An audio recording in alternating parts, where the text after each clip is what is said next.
my inspired friends. It's question and answer day on this rainy day in Florida. It's amazing, this weather in Florida this year has been very rainy and cool. So I get to wear sweatshirts and sweaters and yeah. Anyway, I got a question from a new client and she asked me how I can help her with her 2 horses that are barn sour or buddy sour. So barn sour and buddy sour go together, and what does that mean is that our horses gain confidence away from what they feel is safe. Now I'm dealing with that with my own 2 horses, so I feel like I can chat about this and from my own experience. I didn't deal with this back at my barn in Minnesota. But now that I've moved to Florida, my horses have moved 4 times in a year and a half.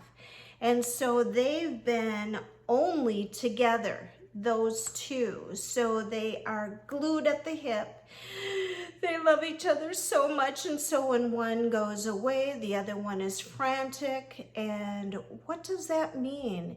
It is a form of anxiety, and it is also a form of why the herd is so important, why one horse alone isn't a good idea. 2 horses is better, but really having a herd of horses to help support all the horses is really the ideal. Here in Florida, a lot of the horses are either 1 in a paddock or 2 in a paddock. And so my 2 have just fallen deeply in love with each other and get very anxious when I take one away. So now that I've moved to this new barn, it's number 4, I am working on taking one out of a stall and walking. They can see from the outside, from the back, they can see what's going on. And I'm not going to go and hide and run away from my other horse that's inside getting very anxious. And they call to each other and they pace and swirl in their stalls. So really that's very unhealthy. Their anxiety levels rise, their cortisol levels rise. My job is to have a plan to think it through so that I can support both of my horses in this transition. Now, some people will say just separate them. Well, that's not going to help my horses at this situation.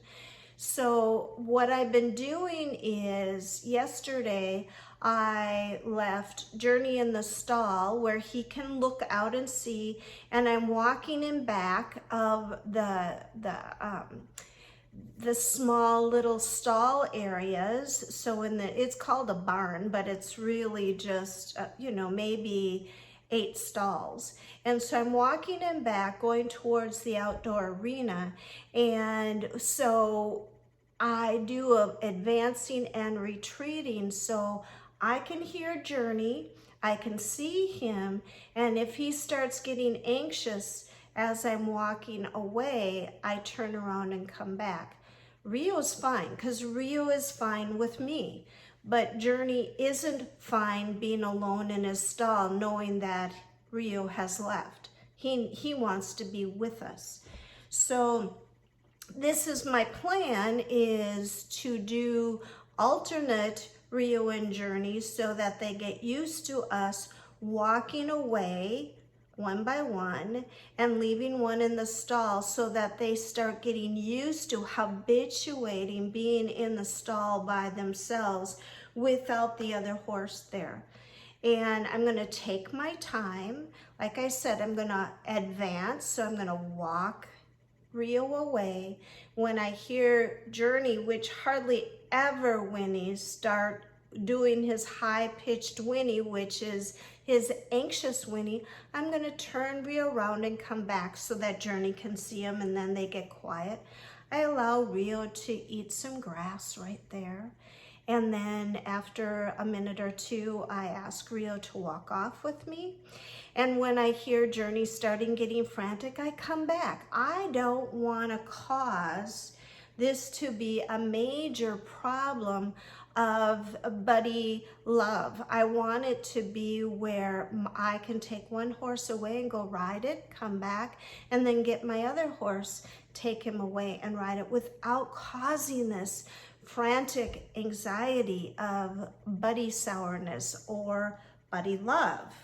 Whichever one you want. You know, I think they love each other.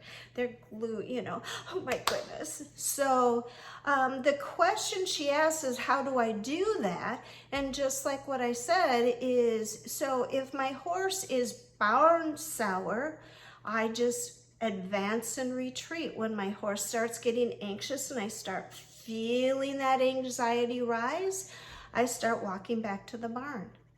And then I wait for my horse to come down and relax. And then I'm going to take him out again to a place where there's always that threshold where the horse just kind of goes, I can't go beyond that. And I go, I see that, and I turn around and come back. It's worth the time you spend doing this to let your horse know that you see, you hear, you feel, and you understand.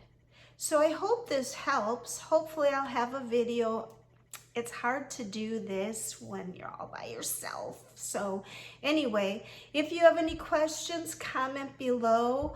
Let's build this community to be strong together. If you have any questions, ask. You can direct message me at jengruber@gmail.com.